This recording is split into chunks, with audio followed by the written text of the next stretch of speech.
My social issue focuses on the prevalence of gun violence in African American communities.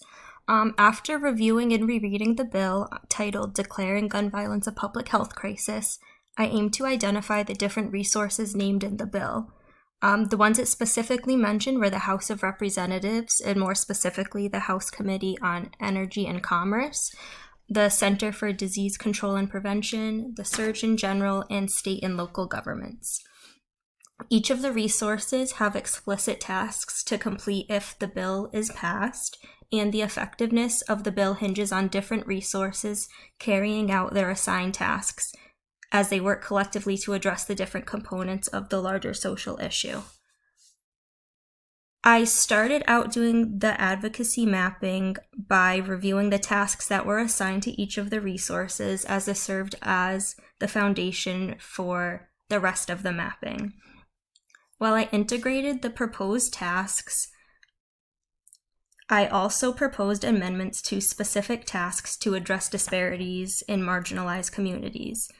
Specifically, I talked about changing the language of the bill to reflect the disproportionate impact of gun violence on African American communities, noting the causes of gun violence and addressing the intersectionality with other social issues, an explicit time frame that the policy will be in place for, ongoing funding sources, as well as changing the state and local implementation to more universal guidelines to ensure that everything is consistent throughout the U.S.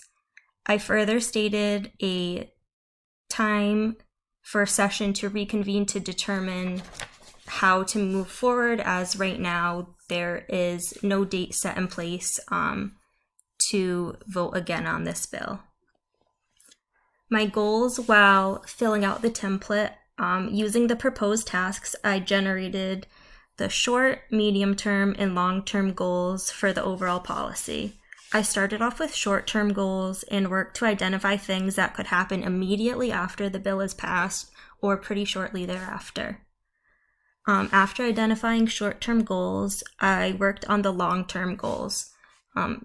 To determine these goals, I thought of the broadest, best possible scenarios that may result from the adoption of the policy.